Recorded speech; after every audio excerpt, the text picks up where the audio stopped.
1918, these were pretty exciting pictures. The fighting men of America coming home from France. Down Fifth Avenue they marched with their brass shining and grins a mile wide.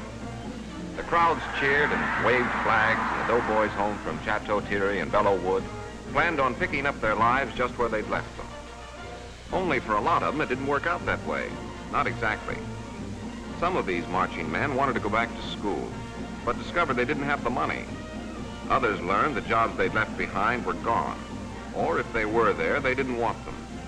They wanted something better.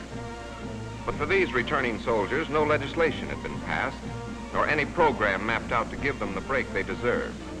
They got medals, but 15 years later, some of these men were selling apples on street corners.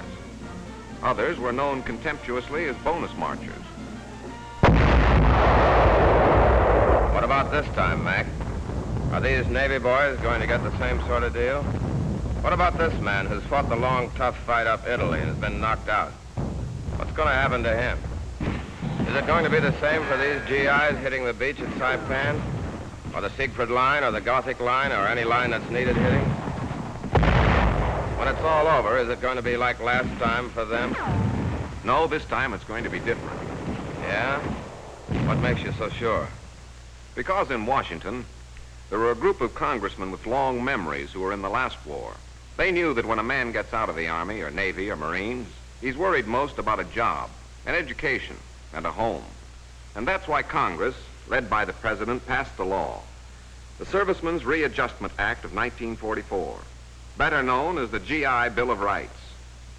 And to make sure it works, a Veterans Administration is already busy in Washington with General Frank Hines in charge. Sounds all right. Sounds great, in fact. But I'm from Missouri. You got to show me, brother. Happy to. Let's take a typical example. We'll call this corporal who saw action in Italy, Big Jones. Here he's signing his name to one of the most important documents of his career, his honorable discharge. After that, he bucks his last GI line to get his mustering out pay. Everybody get the same pay? No. The amount depends on the length of a man's service. $100 for the man who's only worn a uniform 2 months. $200 for the GIs who served here in the States more than 60 days.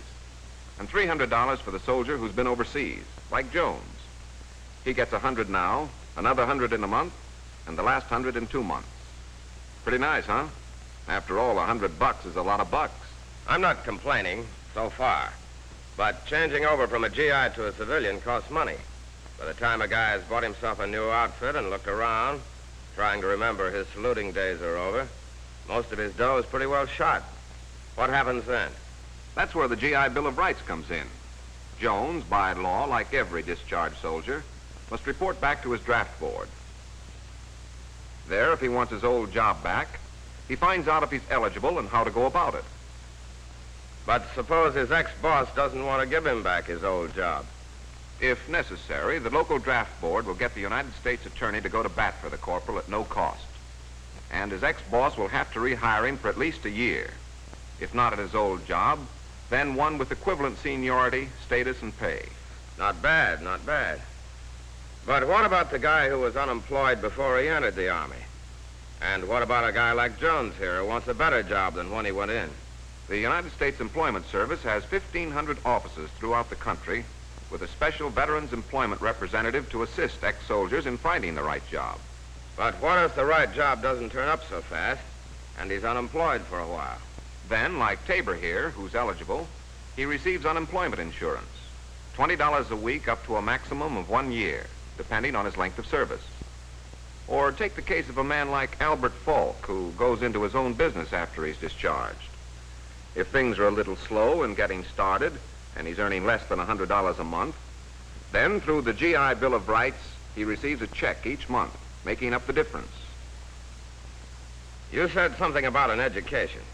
What about a man like Sergeant Brown here who's just been let out? Before the Army got him, he was going to school. Now he'd like to go back. Veterans Administration offices have been set up in every state, and it's here the ex-soldier goes if he wants to continue his education under the GI Bill of Rights. All he has to do when interviewed is prove that he was not over 25 when he entered the service, or show that his education was interrupted. You mean he can get any kind of education he wants? Now you're getting the idea. Any kind of education and in any part of the country. High school, trade school, college, university. The ex-sergeant, after consulting the Veterans Administration, decides he wants to go to New York University. And here he calls on the registrar, who also serves as a veterans advisor. Brown tells the registrar what he'd like to do, and the courses he'd like to study. Then... Don't tell me I know. The GI Bill of Rights looks after the money end, too. That's right. Tuition is taken care of, funds are provided for laboratory fees, books, supplies, and equipment are included. Through the GI Bill of Rights, the government pays Sergeant Brown's school up to $500 a year, while Brown gets $50 a month for subsistence. If he were married, he gets $75. For how long?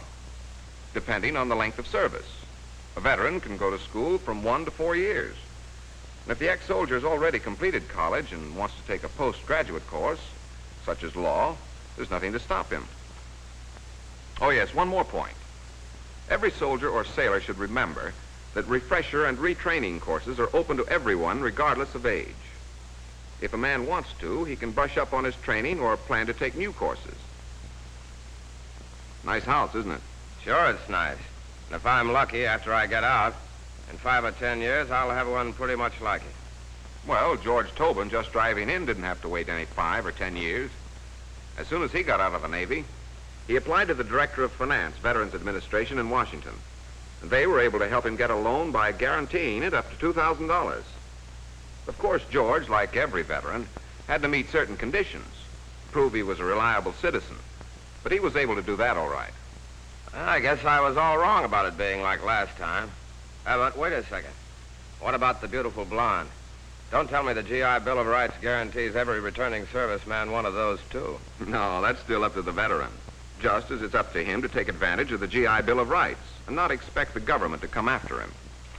The GI Bill of Rights is not a reward or a handout or a gravy train, but rather an American way to make it easier for each man to take his place once again in the community and get some of those things for which he went to war. A job, a business, an education, a home.